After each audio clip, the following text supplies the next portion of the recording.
Hi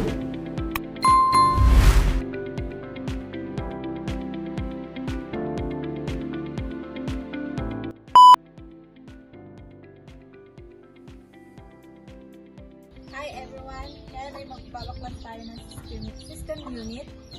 Ang gagamitin natin ay screwdriver. So ang unang gagawin natin ay magtanggal ng mga wires sa mga nakakonect sa motherboard.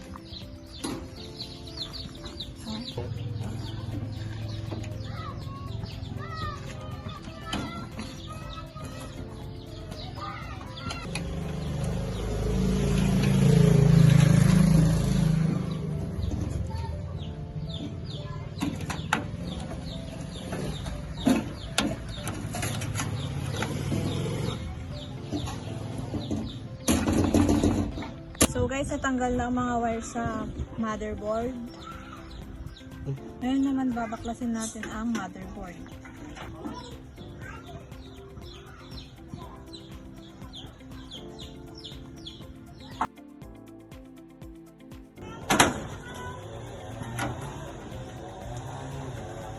Okay. So guys, natanggal na ang mga tornilyo sa motherboard.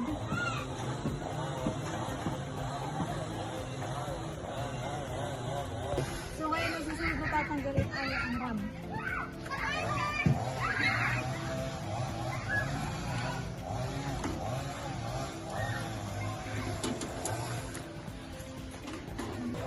So ang next na tatanggalin natin ay ang hard disk drive.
So natanggal na natin ang hard disk drive.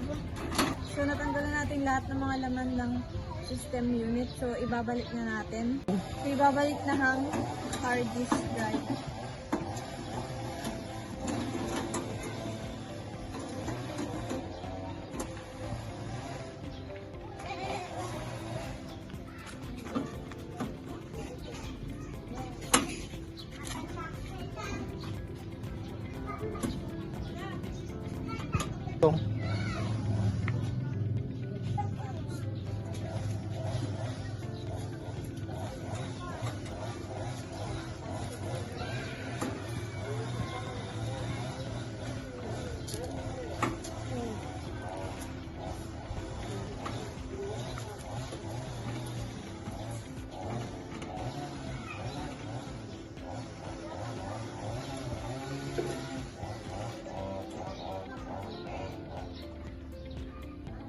So naibalik na natin. Ang susunod naman na ibalik natin ay ang motherboard.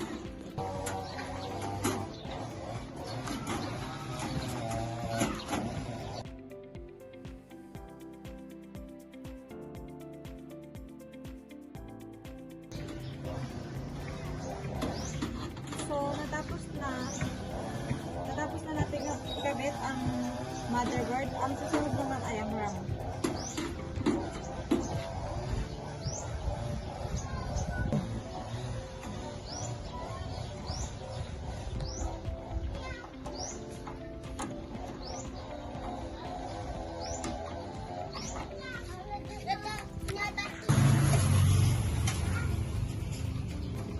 So natapos na natin ikabit ang RAM.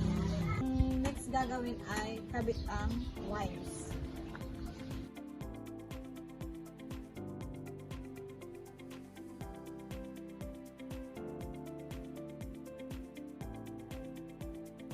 So, ikakabit na natin tong mga power LED negative and power LED positive and power SW and HDD LED and last reset SW.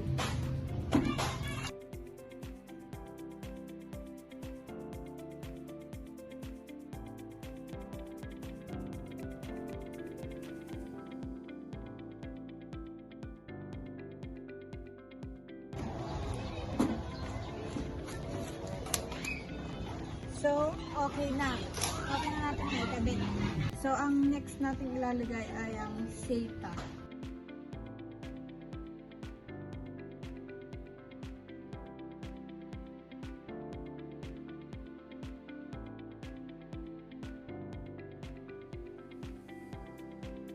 So, tapos na natin ibalik ang mga wires sa motherboard. So, yun lang and salamat. Alright.